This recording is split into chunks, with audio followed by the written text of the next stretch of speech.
À la une de l'actualité, un déplacement sous haute sécurité. Emmanuel Macron sera à Lyon lundi pour rendre hommage à Jean Moulin. Plusieurs appels à manifester devant le mémorial de Montluc ont déjà été lancés.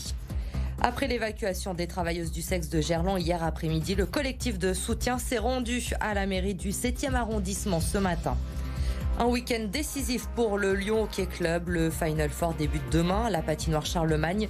3 matchs au programme pour à la clé peut-être une accession en 2e division. C'est donc un déplacement sous haute sécurité qui se prépare lundi. Emmanuel Macron est attendu au mémorial de Montluc dans le cadre des commémorations du 8 mai 45. Le chef de l'État doit rendre hommage à Jean Moulin. Amélie Duchamp, évidemment, un important périmètre de sécurité va être mis en place autour de cette venue du chef de l'État. Et selon nos informations, c'est une zone qui irait de l'avenue des Frères Lumière à l'avenue Lacassagne et de la rue Villon au boulevard Vivier-Merle qui sera entièrement bouclée.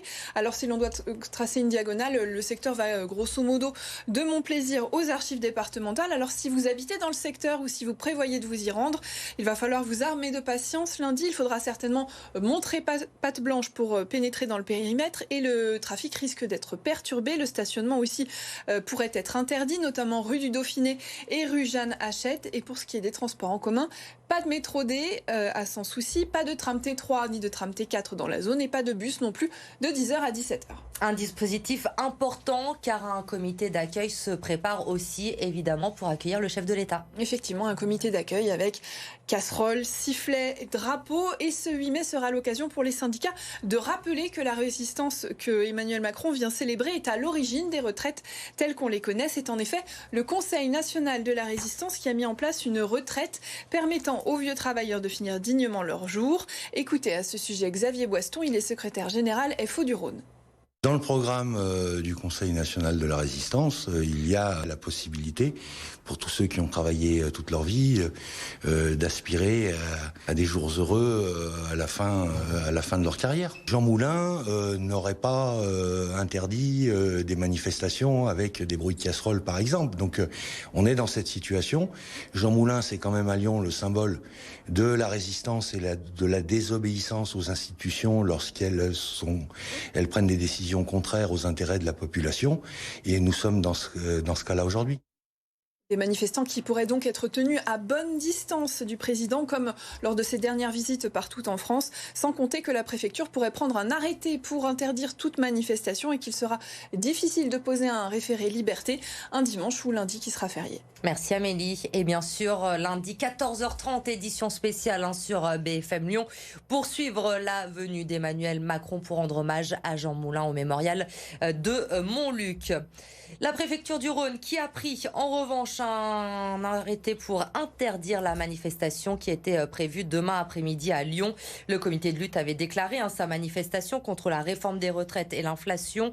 Dans son arrêté, la préfecture indique que la manifestation a été relayée sur les sites des factions d'ultra-gauche et met en avant les violences et dégradations commises lundi pour le 1er mai. Le comité de lutte de Lyon a déposé aujourd'hui une procédure en référé liberté devant le tribunal administratif. Décision demain dans la matinée pour savoir si cette manifestation sera finalement autorisée ou non. La prochaine manifestation de l'intersyndicale, elle, va avoir lieu le mardi 6 juin. Et dans un courrier, l'UMI, l'Union des métiers et industries de l'hôtellerie, demande une réunion d'urgence à l'intersyndicale du Rhône pour discuter justement du parcours qui va être choisi. Thierry Fontaine, le président de l'UMI, veut trouver un compromis pour éviter de nouvelles casses. Aujourd'hui, on ne peut pas se permettre de continuer à vivre des choses comme ça. Les entreprises qu'on représente sont des petites entreprises, à 95% des TPE de moins de 10 salariés. Ce ne sont pas des entreprises du CAC 40, ce ne sont pas des grosses entreprises qui étaient capitalistiques. Il faut aujourd'hui qu'on arrive à trouver, avec l'intersyndicale, la CGT, la CFDT, enfin tous les syndicats réunis, des solutions qui leur permettent de s'exprimer, d'exprimer leur colère, d'exprimer leur mécontentement, sans pénaliser systématiquement des petits indépendants qui souffrent, qui ne vont pas se relever. Le collectif de soutien aux travailleuses du sexe s'est retrouvé ce matin à Jean Massé. Hier après-midi, vous le savez, les prostituées installées à Gerland ont été évacuées 24 heures seulement après l'arrêté d'interdiction pris par la préfète. Une délégation a ensuite été reçue par la maire du 7e arrondissement, Jade Terlin. C'est directement devant le bureau de Fanny Dubo, maire du 7e arrondissement de Lyon, que le collectif de soutien aux travailleuses du sexe de Gerland scande sa colère après l'expulsion de ces femmes hier dans l'après-midi par arrêté préfectoral. Il y a eu toute la ville de Lyon, presque, qui sont arrivés, tous les policiers de Lyon, avec tout. Il ne manquait plus que les canaux pour nous jeter de là-bas. On pensait qu'ils nous laisseraient quand même un petit répit pour qu'on puisse trouver une solution. De toute façon, ils ne peuvent pas laisser des conditions pareilles pour les femmes. Tout le monde a une vie, a des enfants à nourrir et un loyer à payer. Maria est travailleuse du sexe à Lyon depuis plus de 40 ans. Elle a l'impression que cette situation est un éternel recommencement. Ça fait 10 ans que ça se passe sur Lyon comme ça. Depuis Perrèche, ça se passe comme ça. C'est joué au chat et à la souris, ils nous mettent de plus en plus dans la précarité. À un autre endroit, on se fera jeter de partout. On était à Perrèche, on s'est fait jeter de Perrèche. On était à Jules Carteret, on s'est fait jeter de Jules Carteret. Jules Carteret, on est passé au stade de Gerland, qu'on a vu qu'il n'y avait pas des meubles, que là-bas c'était un peu plus tranquille. On gêne les enfants. Je sais que ce n'est pas gai, que c'est pas bien. C'est peut-être pas trop bien, mais il faut qu'ils comprennent qu'on est des êtres humains, tout simplement. Aujourd'hui, ces femmes espèrent pouvoir trouver une solution auprès des institutions. Qu'ils nous laissent comme on était à Gerland, par exemple, dans un coin où il n'y a pas trop de vue là-bas. On était bien tranquille. Et au moins qu'on s'organise pour qu'ils nous expliquent. Parce que s'ils nous laissent travailler la nuit tranquille, on fera une organisation des filles pour la nuit, des filles pour la journée, pour qu'ils ne fassent pas autant de camions. Maria compte retourner à Gerland en attendant qu'une solution pérenne et qui lui convienne soit trouvée.